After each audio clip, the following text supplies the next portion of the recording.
প্রতিরক্ষা খাতে ইরানের উন্নতি দেশটিকে পশ্চিমা শিবিরের চক্ষুশূল করে তুলেছে।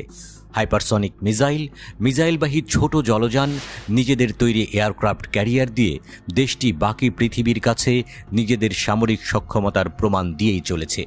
দেশটির ড্রোন শিল্পের উপর তো রাশিয়ার মতো দেশও এখন নির্ভর করে। অত্যাধুনিক সব ড্রোন বানিয়ে দেশটি সামরিক প্রযুক্তির শীর্ষে পৌঁছে যাচ্ছে বলা যায়।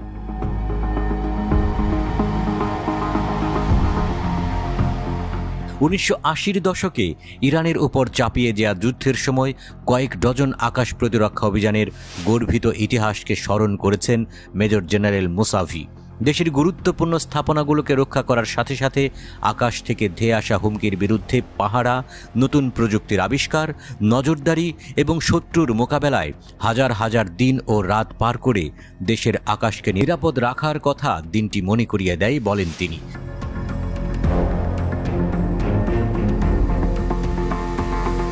তার মতে আত্মনির্ভরতার পথ ইরানের বিমান বাহিনীর সক্ষমতা তুলে ধরতে 30 আগস্ট একটি আশার দিন।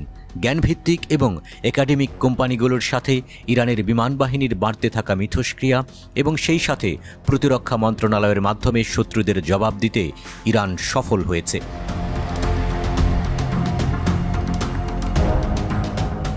অস্ত্র বলে ইরানের বিমান বাহিনী এখন পৃথিবীর অন্যতম সেরা। গত 31 আগস্ট উত্তর পশ্চিম ইরানের বিমান বাহিনীর কমান্ডার ব্রিগেডিয়ার জেনারেল আব্বাস আজিমি জানিয়েছেন, তাদের দেশ ভূমি থেকে আকাশে নিক্ষেপণযোগ্য ক্ষেপণাস্ত্রের রেঞ্জের বিবেচনায় শীর্ষ 6টি দেশের মধ্যে রয়েছে। তিনি বলেন, এই গুরুত্বপূর্ণ এবং গর্বিত অর্জনটি বিপ্লব এবং প্রতিরক্ষা প্রতিষ্ঠার পরে পেয়েছে ইরান।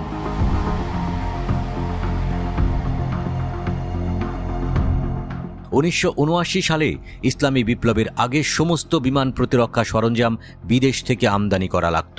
সেই দিনগুলোর কথা স্মরণ করে ব্রিগেডিয়ার জেনারেল আব্বাস বলেন, সেই সব প্রতিরক্ষা সরঞ্জাম ইরানের বিজ্ঞানী এবং বিশেষজ্ঞরা আজ নিজেরাই তৈরি করে থাকেন। গত 45 বছরে এয়ার ডিফেন্স রাডারের রেঞ্জ 45 কিলোমিটার থেকে বেড়ে 300 কিলোমিটারেরও বেশি হয়েছে।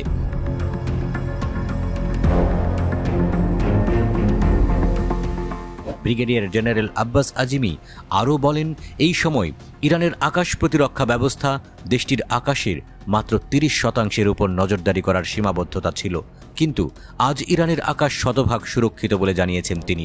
উল্লেখ্য, ইরানের সামরিক বিশেষজ্ঞ এবং প্রকৌশলীরা সাম্প্রতিক বছরগুলিতে বেশ বড় পরিসরে দেশীয় প্রযুক্তিতে সামরিক সরঞ্জাম তৈরিতে অসাধারণ সাফল্য অর্জন করেছে, যা দেশটির সশস্ত্র বাহিনীকে স্বয়ংসম্পূর্ণ করে তুলছে।